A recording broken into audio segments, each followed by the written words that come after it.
Assalamualaikum warahmatullahi wabarakatuh.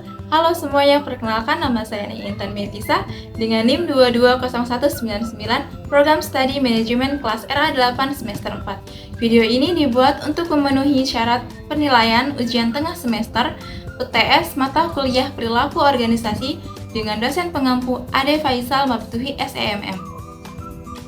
Baik, untuk presentasi kali ini, saya memiliki 6 pembahasan yang akan dibahas.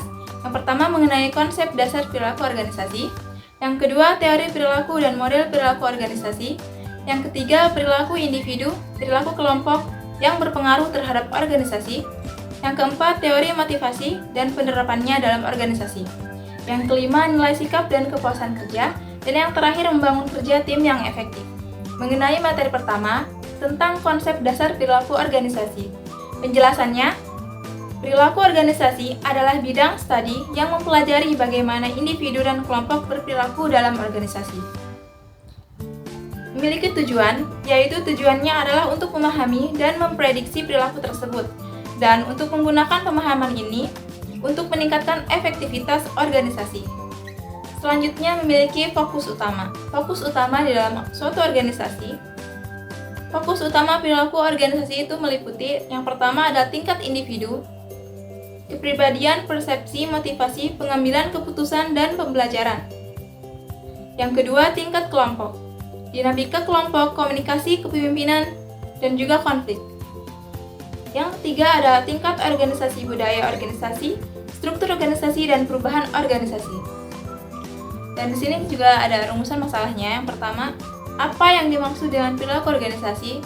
Rumusan masalah kedua, apa tujuan mempelajari perilaku organisasi? Dan rumusan masalah ketiga, apa saja fokus utama dalam perilaku organisasi, yang sudah saya bahas dalam pembahasan sebelumnya.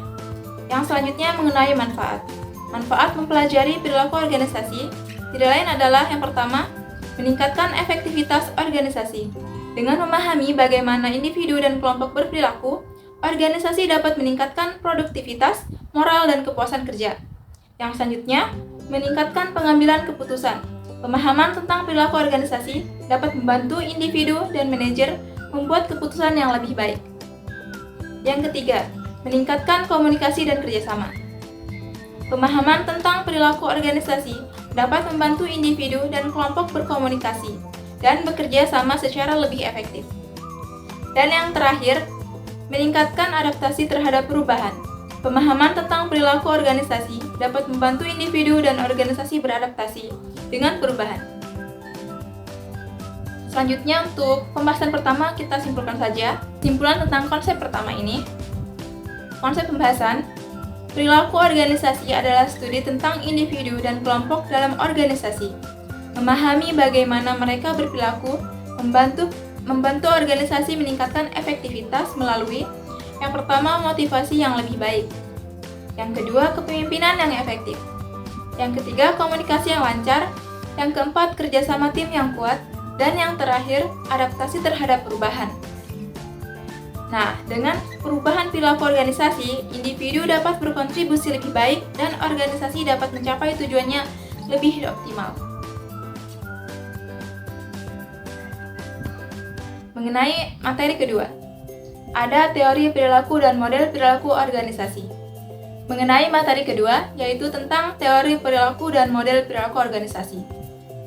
Teori perilaku organisasi bertujuan untuk memahami dan memprediksi perilaku individu, kelompok, dan struktur dalam berorganisasi. Pengetahuan ini digunakan untuk meningkatkan efektivitas organisasi. Yang kedua, model perilaku organisasinya adalah kerangka yang digunakan untuk menjelaskan dan memprediksi perilaku individu dan kelompok dalam berorganisasi. Lalu pembahasan selanjutnya ada teori motivasi. Beberapa teori utamanya diantaranya. Yang pertama, teori motivasi menjelaskan apa yang mendorong individu untuk berperilaku dalam organisasi. Contohnya seperti teori hierarki, kebutuhan Maslow, teori dua faktor, Herzberg, teori ekspektasi Fromm. Yang kedua ada teori kepemimpinan. Menjelaskan bagaimana pemimpin mempengaruhi perilaku pengikut. Contohnya teori kepemimpinan otokratik, teori kepemimpinan demokratis, teori kepemimpinan laissez-faire, teori kepemimpinan situasional.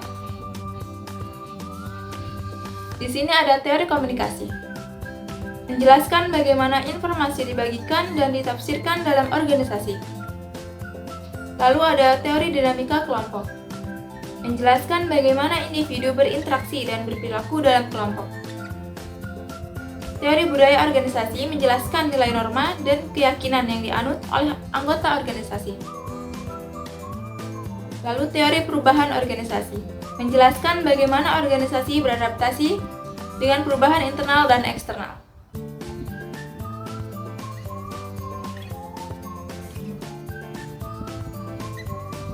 Slide selanjutnya ada beberapa model utama dalam organisasi.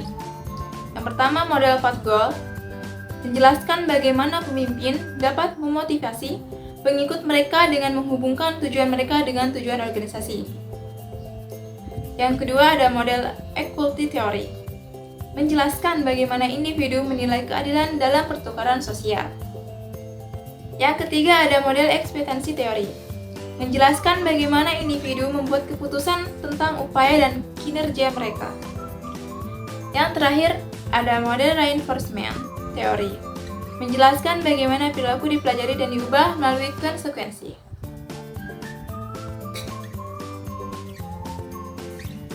Lalu di sini ada memahami teori dan model perilaku organisasi dapat membantu individu dan organisasi untuk pertama, meningkatkan motivasi dan kerja. Kedua, meningkatkan komunikasi dan kerjasama. Ketiga, mengelola konflik secara efektif. Meningkatkan budaya organisasi yang positif. Lalu, mengelola perubahan dengan sukses.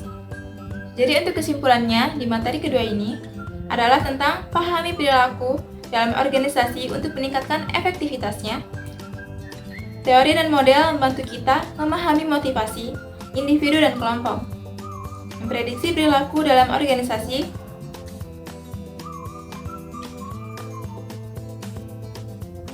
meningkatkan komunikasi dan kerjasama, mengelola konflik dengan efektif, menciptakan budaya organisasi yang positif,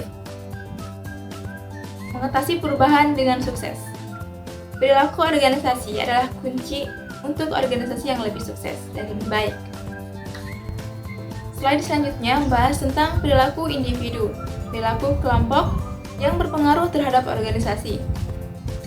Perilaku individu dan kelompok dalam suatu organisasi dapat mempengaruhi kinerja dan pertumbuhan organisasi. Perilaku yang positif seperti kerjasama, inovasi, kreativitas, dan dedikasi dapat meningkatkan kinerja organisasi. Sebaliknya, perilaku negatif seperti konflik, persaingan tidak sehat, kurangnya motivasi, dan ketidakdisiplinan dapat merugikan organisasi. Oleh karena itu, penting bagi individu dan kelompok untuk mempertimbangkan dampak perilaku mereka terhadap organisasi dan berupaya untuk membuat kontribusi yang lebih positif. Kesimpulan dari materi ini adalah perilaku individu dan kelompok dalam organisasi sangatlah penting untuk dipahami dan dikelola. Dengan memahami bagaimana individu dan kelompok berperilaku, organisasi dapat meningkatkan efektivitasnya dan mencapai tujuannya. Kita beralih ke slide selanjutnya. Mengenai teori motivasi dan penerapannya dalam organisasi. Pertama, ada pengertian. Teori motivasi mempelajari bagaimana seseorang dipengaruhi untuk melakukan suatu tindakan dalam organisasi.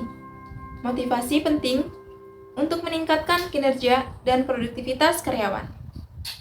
Yang kedua, ada penerapan teori. Poin pertama ada motivasi, kedua desain organisasi, ketiga budaya organisasi, dan keempat ada manajemen pengetahuan. Lalu ada nilai sikap dan kepuasan kerja. Yang pertama ada nilai. Nilai adalah keyakinan dasar yang diyakini benar seperti pribadi ataupun dalam lingkup sosial. Yang kedua ada sikap. Sikap adalah pernyataan evaluatif tentang objek, orang, atau kejadian yang berbentuk dari pengalaman dan lingkungan. Dan yang terakhir di sini ada kepuasan kerja. Kepuasan kerja adalah sikap umum seseorang terhadap pekerjaannya dipengaruhi oleh nilai dan sikap, serta mempengaruhi perilaku kerja. Terkait apa manfaat dari penerapan teori motivasi dalam organisasi, apa itu manajemen pengetahuan dalam organisasi, bagaimana penerapan budaya organisasi dapat mempengaruhi kinerja anggota. Lalu untuk pembahasan selanjutnya, mengenai membangun kerja tim yang efektif. Pengertian pertama di sini, membangun tim kerja yang efektif berarti mengumpulkan orang-orang yang memiliki keterampilan yang saling melengkapi dan memiliki komitmen untuk mencapai tujuan yang jelas. Lalu di sini ada ciri-ciri tim yang efektif. Yang pertama, memiliki tujuan yang jelas. Yang kedua, keterampilan yang saling melengkapi. Yang ketiga, komitmen yang disatukan. Dan yang terakhir, ada komunikasi yang baik. Tentunya jika sebuah kerja tim memiliki poin-poin yang saya sebutkan di atas, itu akan membantu tim lebih efektif dalam bekerja sama. Lalu kesimpulannya, mengenai pemimpin. Pemimpin harus dapat membangun hubungan yang erat dengan anggota tim, membangun disiplin, dan membangun komitmen. Dengan demikian, tim kerja yang efektif dapat mencapai tujuan organisasi dengan lebih efektif dan efisien. Lalu untuk kesimpulan, di materi kali ini, membangun tim kerja yang efektif memerlukan peran pemimpin yang baik. Tim yang efektif memiliki seperti karakteristik tujuan yang jelas, keterampilan yang saling melengkapi, komitmen yang disatukan, dan komunikasi yang baik. Dengan demikian, tim yang efektif yang mencapai tujuannya adalah tim yang memiliki ciri-ciri yang disebutkan di atas akan mencapai tujuan yang lebih efektif dan efisien dalam mencapai tujuannya. Sekian, terima kasih presentasi dari saya mengenai perilaku keorganisasian. Kurang lebihnya saya mohon maaf. Wassalamualaikum warahmatullahi wabarakatuh. Saya ucapkan terima kasih banyak kepada Bapak dosen pengampu mata kuliah perilaku keorganisasian, yaitu Pak Ade Faisal Mabtui, SEMM, yang sudah memberikan pembelajaran selama 1 semester ini. And thank you for watching this video. Jika ada kesalahan dalam pengucapan, kekurangan, atau kelebihan dalam video ini, saya mohon maaf. Dan sampai jumpa.